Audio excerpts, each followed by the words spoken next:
এই আহাজারি সারা জীবনের পরিশ্রম আর স্বপ্ন ভঙ্গের আহাজারি। রাজশাহীর এই ঘটনা ইতোমধ্যে আমরা সবাই জানি। কারুশ্রী জুয়েলার্সে ৩০০ ভরি স্বর্ণ চুরি হয়েছে শুক্রবার দিবাগত রাতের কোনো এক সময়। এমন অপ্রীতিকর ঘটনা রাজশাহীতে বেশ কিছুদিন ধরে আমরা দেখছি চলছে। গতকালও বেশ কিছু অপ্রীতিকর ঘটনা রাজশাহীতে ঘটেছে। আবারও এই ঘটনা আমাদের সামনে, এবং কিভাবে আসলে এই দোকান থেকে ৩০০ ভরি স্বর্ণ এবং প্রায় ১২০০ ভরি রূপা কিন্তু লুট করা হয়েছে, এবং অনেকে বলছেন নগদ ১০ লাখ টাকাও ছিল। বিষয়গুলো তদন্ত শেষে হয়তো পরিপূর্ণভাবে জানা যাবে। আপনাদের একটু জানিয়ে রাখি, যারা এই মুহূর্তে রাজশাহী প্রেসে আমাদের দেখছেন, আমরা জানি যে রাজশাহী নগরীর প্রাণকেন্দ্র সাহেববাজার স্বর্ণপট্টিতে কিন্তু এই কারুশ্রী জুয়েলার্স যেটি অবস্থিত, এবং একটু আপনাদের জানিয়ে রাখি যে আফিয়া জুয়েলার্স এবং কারুশ্রী জুয়েলার্স একই সাথে প্রতিষ্ঠান, এবং মধ্যবর্তী যে পার্টিশন দেয়াল ভেতরের সেটি কেটে কিন্তু দুর্বৃত্তরা ভেতরে প্রবেশ করে। এবং এটি আমরা যেমনটি আসলে জেনেছি যে কারুশ্রী জুয়েলার্স থেকে সমস্ত কিছু আসলে বের করে নেওয়া হয়েছে, একটি নাকফুলও অবশিষ্ট রাখা হয়নি।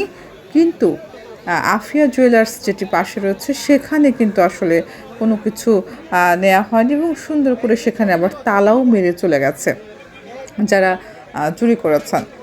তো এই যে বিষয়টা, এখান থেকে কিন্তু আসলে বোঝাই যাচ্ছে যে বিষয়টি পরিকল্পিত একটি ঘটনা, পরিকল্পিত একটি ডাকাতির ঘটনা বলা যায়। এর ভেতরের আসলে কারণ এখনও যদিও জানা যাচ্ছে না, খুব শীঘ্রই হয়তো সেগুলো আমাদের সামনে আসবে।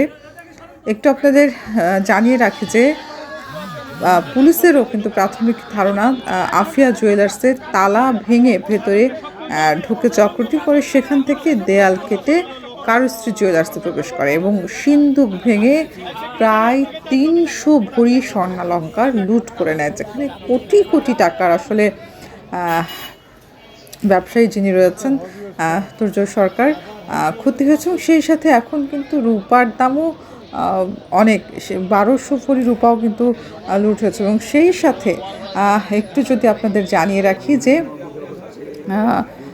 ১০ লাখ টাকাও ছিল নগদ, এমনটি কিন্তু আসলে জানা যাচ্ছে। তো কারুশ্রী জুয়েলার্সের মালিক দুর্জয় সরকার কিন্তু সকালে দোকান খুলতে এসে এরকম এলোমেলো অবস্থা দেখে তিনি কিন্তু তখনই বিষয়টি বুঝতে পারে। তখন আশপাশের যে ব্যবসায়ীরা এসে ছিলেন তারা জানাজানি হলে এগিয়ে আসে, এবং যেমনটি আমরা দেখেছি যে এটি নিয়ে কিন্তু একটি ইতোমধ্যে একটি বিক্ষোভ মিছিল হয়েছে। ব্যবসায়ী যারা রয়েছেন স্বর্ণকার পট্টির, তারা কিন্তু একত্রিত হয়ে এসে তার পাশে দাঁড়িয়েছেন, এবং তারাও নিরাপত্তাহীনতায় ভুগছে, খুবই স্বাভাবিক বিষয়। এবং নিরাপত্তা ব্যবস্থা জোরদারের দাবি জানিয়েছেন তারা, এবং তারা কিন্তু ঘটনার প্রতিবাদে জুয়েলার্স সমিতির উদ্যোগে বিক্ষোভ মিছিলও করেছে যেমনটি বলছেন, এবং ২৪ ঘন্টার আলটিমেটাম দিয়েছেন তারা।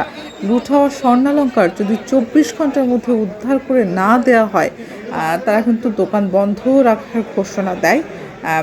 তাদের দোকান বন্ধ রয়েছে, এবং দ্রুতই আসলে বিষয়টির নিষ্পত্তি হওয়া প্রয়োজন। এবং যেমনটি বলছিলাম যে একজন ব্যবসায়ীর আসলে সারা জীবনের পরিশ্রম, তার স্বপ্ন, তার সাথে জড়িত কর্মচারীরা, তার পরিবার, তার সন্তান, সব কিছু আসলে কিন্তু নিমিষেই শেষ। তো এই ধরনের আসলে অপরাধমূলক কর্মকাণ্ডের যে সমস্ত আসলে জড়িতরা রয়েছে তাদের অবিলম্বে আসলে গ্রেফতার করে দৃষ্টান্তমূলক শাস্তি হওয়া উচিত, এবং এটি খুব ভালোভাবে বোঝা যাচ্ছে এটি একটি পরিকল্পিত চুরির ঘটনা।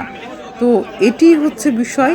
চুরি বললে আসলে ভুল হবে, এটি ডাকাতি। ৩০০ ভরি আসলে স্বর্ণালঙ্কার, একটি নাকফুল পর্যন্ত অবশিষ্ট রাখেনি কারুশ্রী জুয়েলার্সের। এটি ছিল সর্বশেষ আপডেট। ঘটনার বিস্তারিত আরও যে আপডেট আমরা পেতে থাকবো সেগুলো নিশ্চয়ই আপনাদের সাথে শেয়ার করব। রাজশাহীর সর্বশেষ আপডেট পেতে অবশ্যই চোখ রাখবেন রাজশাহী প্রেসে। ধন্যবাদ।